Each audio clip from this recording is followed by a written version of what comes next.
अस्सलाम वालेकुम, मेरा नाम डॉक्टर अवैस अनवर है और आज हमने जो पेपर डिस्कस करना है ये बेसिकली KMDC का पेपर है, कराची मेडिकल डेंटल कॉलेज का 2016 का पेपर जो NTS ने कंडक्ट किया था।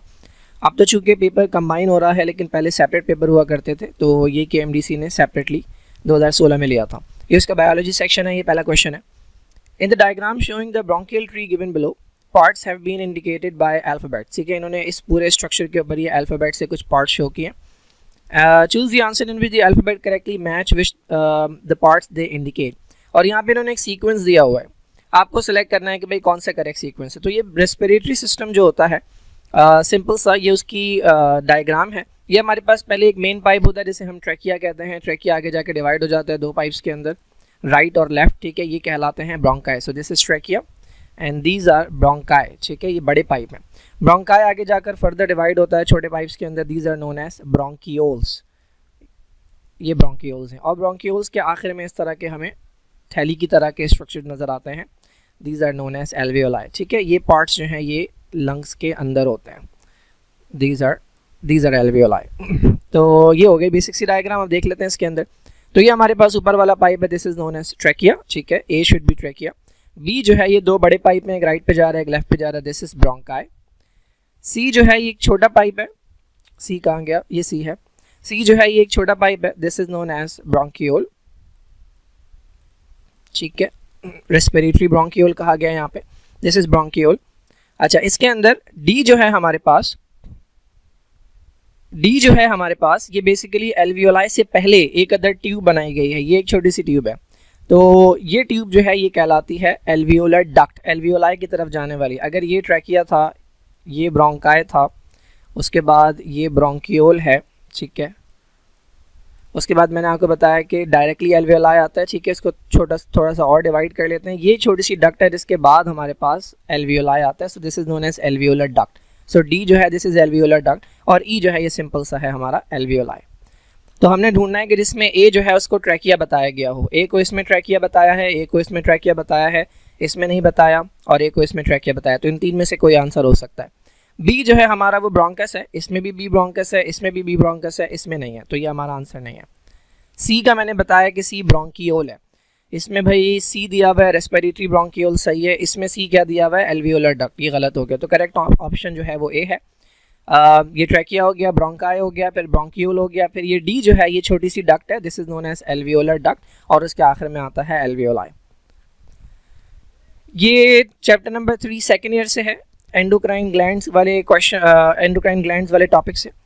मैच दी हार्मोन्स लिस्टेड अंडर कॉलम 1। एक कॉलम ये दिया हुआ है जिसमें हार्मोन है, दूसरा कॉलम ये है जिसमें रोल या फंक्शन है, आपको मैच करना है कि कौन सा करेक्ट है। ये पूरा सीक्वेंस दिया है यहाँ पे। तो देखिए भाई, ये जो दो हार्मोन है FSH और LH, सबसे पहले तो ये आपको पता होना चाहिए आते कहाँ से हैं। हमारे ब्रेन के बेस पर एक ग्लैंड होता है। ये अगर हमारा ब्रेन है, ठीक है, ये हमारा ब्रेन है, तो इसके बेस पे यहाँ नीचे एक ग्लैंड होता है, this is known as pituitary gland.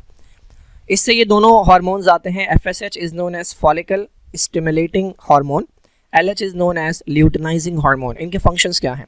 Female की ओवरी में पैदाइश से लेकर प्यूबर्टी तक कुछ इस तरह के स्ट्रक्चर्स होते हैं जिन्हें हम कहते हैं प्राइमोडियल फॉलिकल।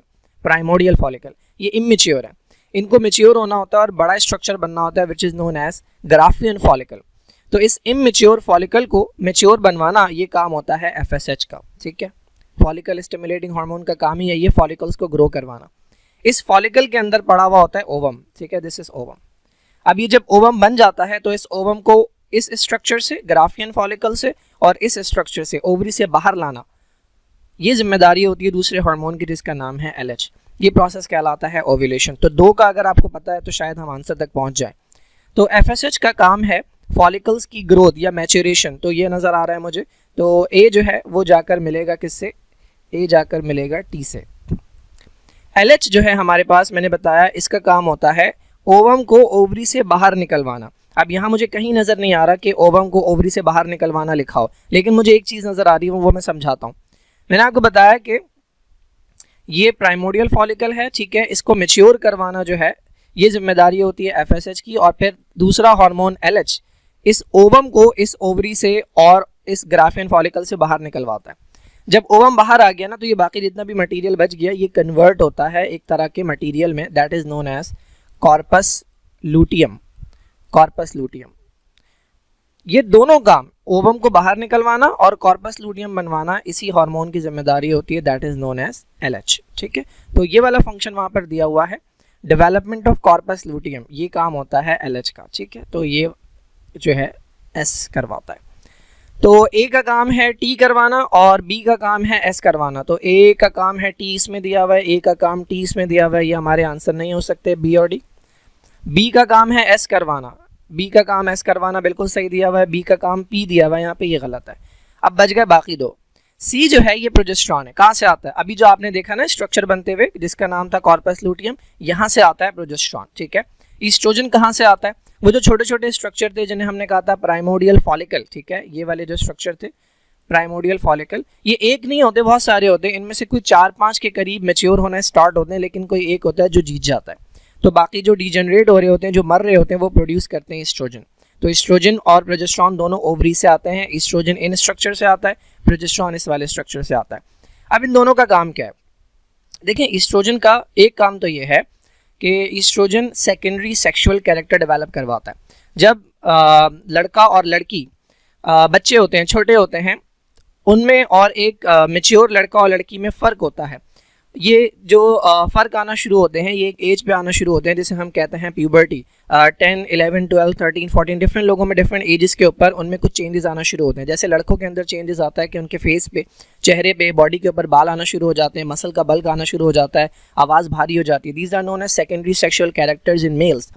फीमेल्स के अंदर भी सेकेंडरी सेक्शुअल कैरेक्टर्स आते हैं, बॉडी के ऊपर हेयर की ग्रोथ होती है, ब्रेस्ट की डेवलपमेंट होती है, ब्रेस्ट एनलार्ज होते हैं, और इसके अलावा फीमेल के अंदर एक साइकिल स्टार्ट होती है जिसे हम कहते हैं मेंस्ट्रुअल साइकिल। ये फीमेल के सेकेंडरी सेक्शुअल कैरेक्टर्स हैं।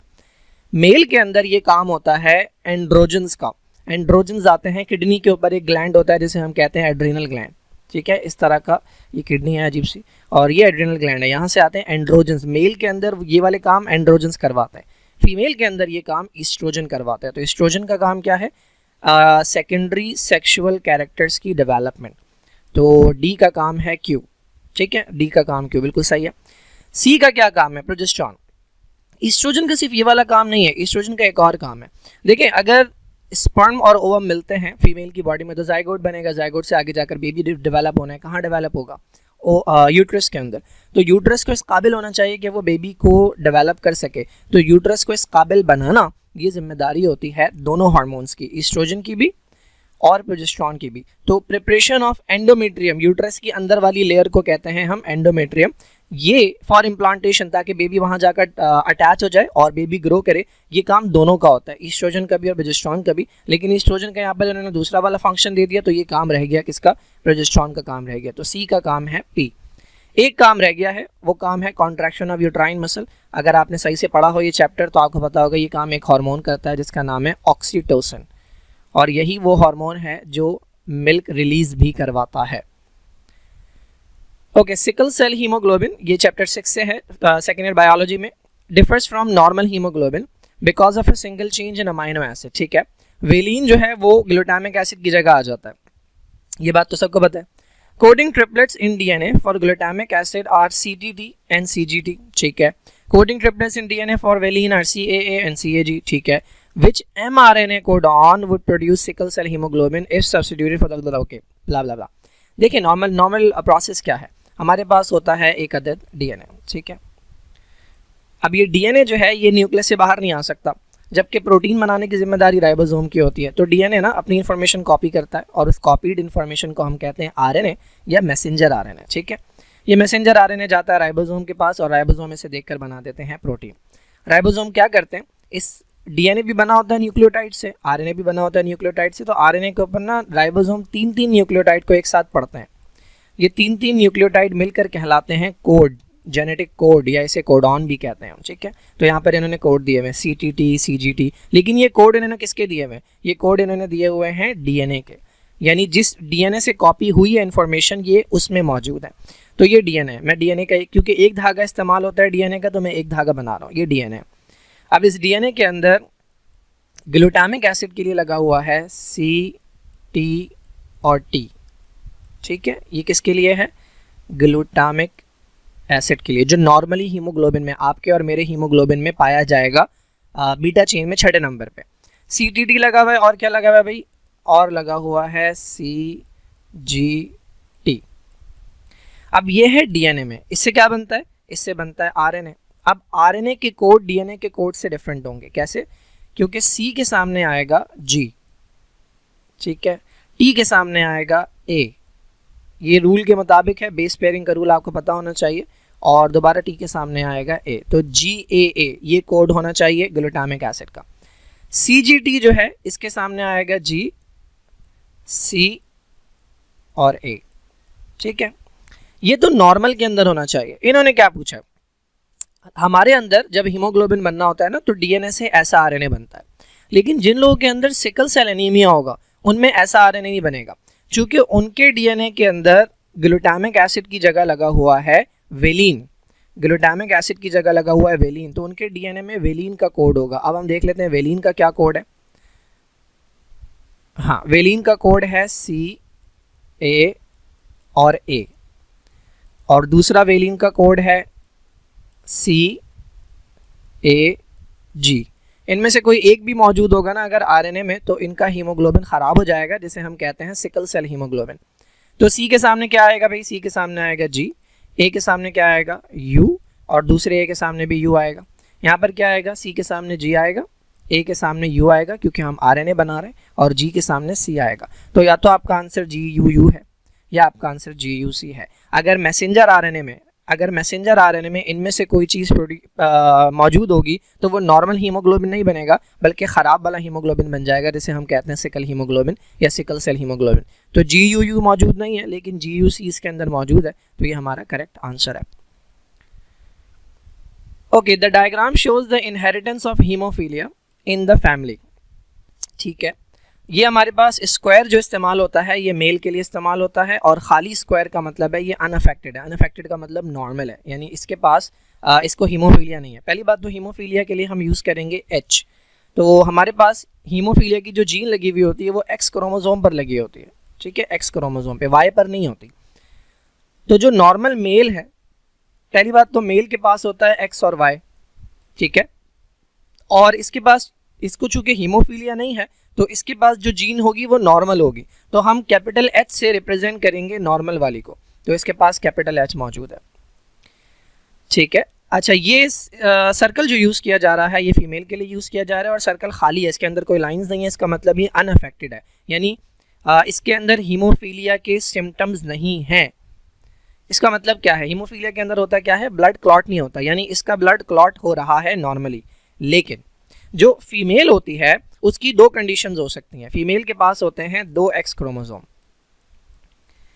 हो सकता है फीमेल के पास दोनों नॉर्मल हो, कैपिटल H, ठीक है, दोनों नॉर्मल जीन हो, या फीमेल के पास ऐसा हो सकता है कि एक नॉर्मल जीन हो, कैपिटल H, और एक इसके पास हीमोफीलिया वाली जीन हो। इस कंडीशन में भी इस फीमेल के अंदर कोई प्रॉब्लम नहीं होगी, लेकिन इस फीमेल को हम कहते हैं कैरियर, यानी इसके अपने अंदर तो इशू नहीं आएगा, लेकिन इसके होने वाले बच्चों के अंदर इशू आ सकता है, ठीक है। तो अब हमें नहीं पता, इन्होंने कहा ये अनअफेक्टेड है। अनअफेक्टेड का मतलब इसमें अलामात नहीं है। अलामात ना होने का मतलब ये है कि ये नॉर्मल भी हो सकती है, यानी इसके पास दोनों जीन सही भी हो सकती हैं। अगर तो ये नॉर्मल है और मर्द भी नॉर्मल है तो इनकी किसी बच्चे में हीमोफीलिया नहीं होगा, क्योंकि दोनों नॉर्मल है। लेकिन अगर ये कैरियर है तो इसके लड़कों में चांसेस है कि हीमोफीलिया हो सकता है, ठीक है। अच्छा, अब इन्होंने आगे क्रॉस करके दिखाया हुआ भी है, जिससे हमें पता लग जाता है कि ये नॉर्मल नहीं है, ये कैरियर है। कैसे हमें पता लगा, देखिए, जब भी फीमेल कैरियर होती है ना, जैसे ये वाली कंडीशन होती है, तो इसके आधे लड़के नॉर्मल आते हैं, यानी अगर 4 लड़के हैं तो उसमें से 2 लड़के नॉर्मल आएंगे, लेकिन 2 लड़कों में बीमारी जाएगी। तो अगर इस कपल के आप बच्चे देखें तो ये लड़का है, ये देखें ये नॉर्मल है, लेकिन ये लड़का देखें ये अफेक्टेड है, इसका मतलब है इसे हीमोफीलिया है। इसका मतलब ये जो फीमेल थी ये नॉर्मल नहीं थी, ये फीमेल कैरियर थी, क्योंकि इसके लड़के के अंदर प्रॉब्लम आई है, इसके अपने अंदर नहीं थी लेकिन लड़के में आई है।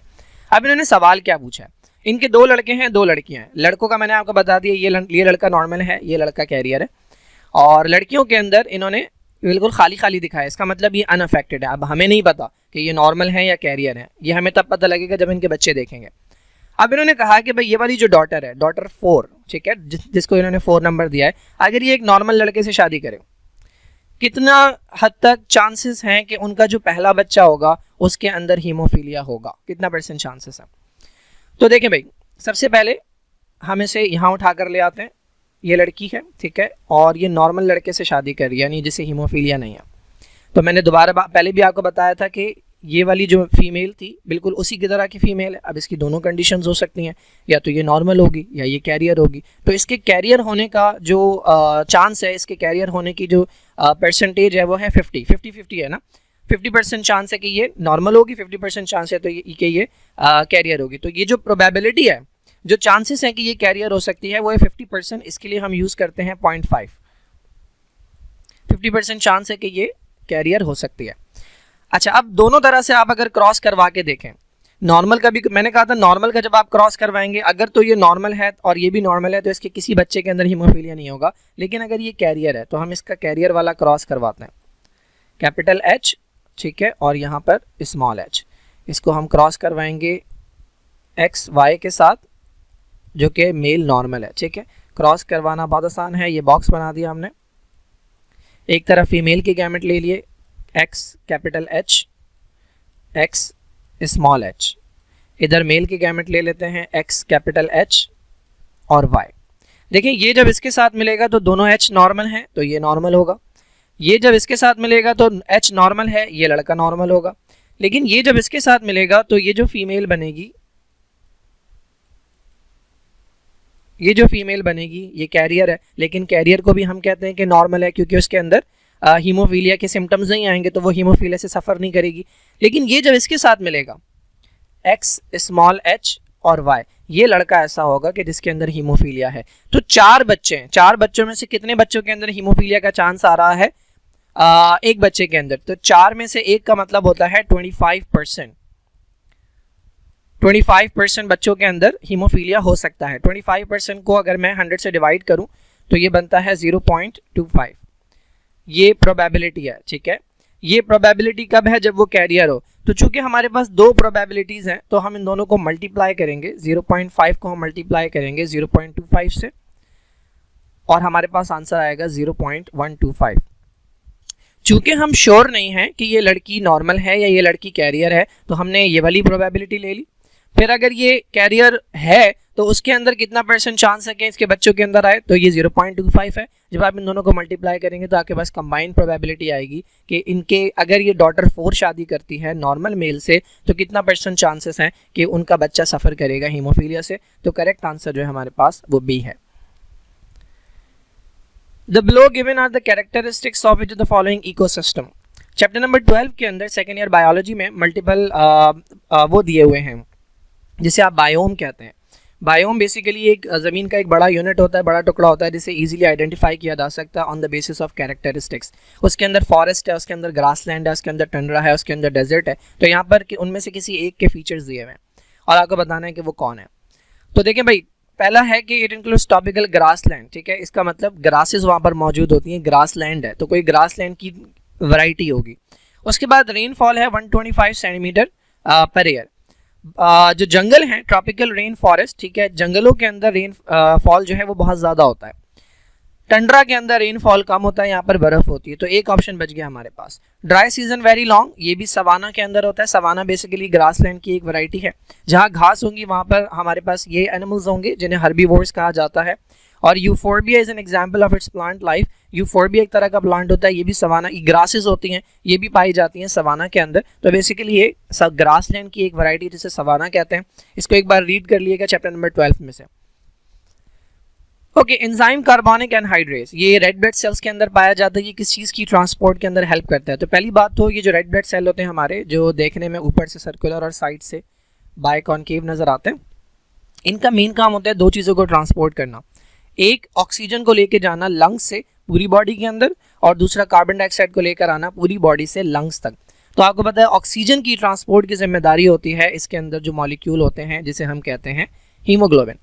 उस हीमोग्लोबिन के अंदर मौजूद होता है आयरन, और ऑक्सीजन बाइंड करता है आयरन के साथ। तो पहली बात तो ऑक्सीजन हमारा आंसर नहीं है, ठीक है। आयरन खुद इसके अंदर है तो ये आयरन को ट्रांसपोर्ट नहीं करेगा। कैल्शियम की ट्रांसपोर्ट की जिम्मेदारी रेड ब्लड सेल की नहीं होती, तो बच गया क्या, कार्बन डाइऑक्साइड। कार्बन डाइऑक्साइड 2-3 तरीकों से ट्रांसपोर्ट होता है ब्लड में। एक तो ब्लड का पानी होता है जिसे हम कहते हैं प्लाज्मा, कार्बन डाइऑक्साइड उसमें डिसॉल्व होकर जाता है। दूसरा, कार्बन डाइऑक्साइड बाइंड करता है हीमोग्लोबिन के साथ, लेकिन हीमोग्लोबिन में कितनी चीजें होती हैं, हीमोग्लोबिन में 2 चीजें होती हैं, एक होता है हीम और एक होता है ग्लोबिन, ठीक है। हीम जो है ये बेसिकली एक अदद रिंग है जिसके अंदर आयरन है। इस रिंग को हम कहते हैं प्रोटोपोरफायरिन और इसके अंदर लगा होता है आयरन। तो हीम के अंदर 2 चीजें हैं, एक रिंग और एक आयरन। ऑक्सीजन किसके साथ बाइंड होता है, ऑक्सीजन बाइंड होता है इस आयरन के साथ। कार्बन डाइऑक्साइड इस आयरन के साथ या इस हीम के साथ बाइंड नहीं होता, कार्बन डाइऑक्साइड बाइंड होता है इसके साथ। This is known as globin. Globin is a protein और ये बनी होती है अमाइनो एसिड से। तो कार्बन डाइऑक्साइड एक तो बाइंड होती है इसके साथ, ठीक है।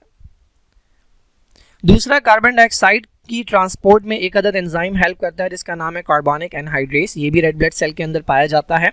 ये क्या करता है, कार्बन डाइऑक्साइड को कंबाइन करवाता है वाटर के साथ, जिसके बाद बनता है एक अदद acid H2CO3, carbonic acid. This is known as carbonic acid. ये कार्बोनिक एसिड फिर टूट जाता है H पॉजिटिव के अंदर और बाइकार्बोनेट के अंदर HCO3 के अंदर, एंड दैट इज हाउ ये कार्बन डाइऑक्साइड की ट्रांसपोर्ट में हेल्प करता है एंजाइम कार्बोनिक एनहाइड्रेस। ये फर्दर मैं एक्सप्लेन करूंगा जब मैं रेस्पिरेटरी सिस्टम के अंदर गैस की ट्रांसपोर्ट को एक्सप्लेन करूंगा चैप्टर 13 में। The tendency of a solution to take up water when separated from pure water by a selectively permeable membrane is called. तो ये हमारे पास सिनेरियो है, एक तरफ हमारे पास सॉल्यूशन है, सॉल्यूशन वो होता है कि जिसके अंदर सॉल्यूट होगा और सॉल्वेंट होगा, और एक तरफ हमारे पास प्योर वाटर है, ठीक है। This is pure water. तो ये प्योर वाटर के मॉलिक्यूल हैं, ठीक है। ये इसके अंदर गैप्स बने हुए हैं जिसके थ्रू वाटर जा सकता है लेकिन सॉल्यूट नहीं जा सकता। ये यहाँ पर वाटर के मॉलिक्यूल हैं और यहाँ पर सॉल्यूट भी है, तो सॉल्यूट को किसी और से बनाते हैं हम, ये सॉल्यूट के पार्टिकल्स हैं, ठीक है। This is solute particle. ये सॉल्यूट क्रॉस नहीं कर सकता, सिर्फ वाटर का मॉलिक्यूल जो है वो क्रॉस कर सकता है, ठीक है। हालांकि सॉल्यूट के पार्टिकल को बड़ा बनाना चाहिए, मैं बड़ा बना देता हूँ, ठीक है। These are solute particles. ये सॉल्यूट के पार्टिकल्स क्रॉस नहीं कर सकते लेकिन वाटर जो है वो क्रॉस कर सकता है। अच्छा, अब सवाल इन्होंने पूछा है कि भाई इस सॉल्यूशन की टेंडेंसी है, देखें अगर आपको पता हो थोड़ा बहुत हाइपोटोनिक और हाइपरटोनिक के बारे में, तो ये वाला साइड जो है इसकी कॉन्सेंट्रेशन इसके मुकाबले में ज़्यादा है, क्योंकि सॉल्यूट जहाँ ज़्यादा होता है उसकी कॉन्सेंट्रेशन ज़्यादा होती है। सो ये वाला एरिया जो है ये बन गया हाइपरटोनिक, हाइपर, ठीक है, या इसे आप कॉन्सेंट्रेटेड भी कहते हैं या हाइपरटोनिक। और ये वाला एरिया, ये वाला जो वेसल है जिसके अंदर सिर्फ पानी है, सॉल्यूट नहीं है, तो इसकी कॉन्सेंट्रेशन कम है। This is known as hypotonic. एक और तरीके से अगर मैं देखूं तो हाइपरटोनिक के अंदर वाटर के मॉलिक्यूल्स का अमाउंट ज़्यादा है, यहाँ 6 मॉलिक्यूल नज़र आ रहे हैं, जबकि हाइपरटोनिक में वाटर के मॉलिक्यूल का अमाउंट कम है, ठीक है। तो ऑस्मोसिस के मुताबिक वाटर मूव करता है जहाँ वाटर ज़्यादा हो वहाँ से जहाँ वाटर कम है वहाँ की तरफ, तो वाटर की मूवमेंट होगी इस डायरेक्शन के अंदर। तो याद रखें वाटर हमेशा मूव करता है हाइपो से हाइपर की तरफ, यानी डाइल्यूट सॉल्यूशन से कॉन्सेंट्रेटेड सॉल्यूशन की तरफ। क्यों? क्योंकि बेसिकली ये जो सॉल्यूट के पार्टिकल्स हैं ये अट्रैक्ट करते हैं वाटर के मॉलिक्यूल्स को। अब यही सवाल पूछा जा रहा है कि ये जो टेंडेंसी है, ये जो एबिलिटी है, इस सॉल्यूशन की जो एबिलिटी है कि ये पानी को अट्रैक्ट कर रहा है इस पार्शियली परमिएबल या सेलेक्टिवली परमिएबल मेम्ब्रेन के थ्रू, इसको कहते क्या है? तो बेसिकली इसका नाम होता है सॉल्यूट पोटेंशियल, ठीक है। This is known as solute potential. और इसका दूसरा नाम होता है ऑस्मोटिक पोटेंशियल, नॉट प्रेशर। यहाँ पर इन्होंने प्रेशर दिया हुआ है, ये गलत ऑप्शन है, ऑस्मोटिक पोटेंशियल। तो सॉल्यूट पोटेंशियल या ऑस्मोटिक पोटेंशियल वो एबिलिटी होती है किसी सॉल्यूशन की जिसके थ्रू वो वाटर को अट्रैक्ट करता है। तो ये ऑस्मोटिक प्रेशर की जगह अगर आप पोटेंशियल कर लें तो ये हमारा करेक्ट आंसर है, ठीक है। This is osmotic potential. Okay, cranium. Cranium वो है जो कि आपके ब्रेन को कवर करने वाला पार्ट होता है जो बोन से बना होता है, स्कल का पार्ट है, ठीक है। It form the brain box and consist of bones, ठीक है। ये जो आपका ऊपर वाला पार्ट है स्कल का जो ब्रेन को कवर करता है, प्रोटेक्शन प्रोवाइड करता है, बोन से बना हुआ है।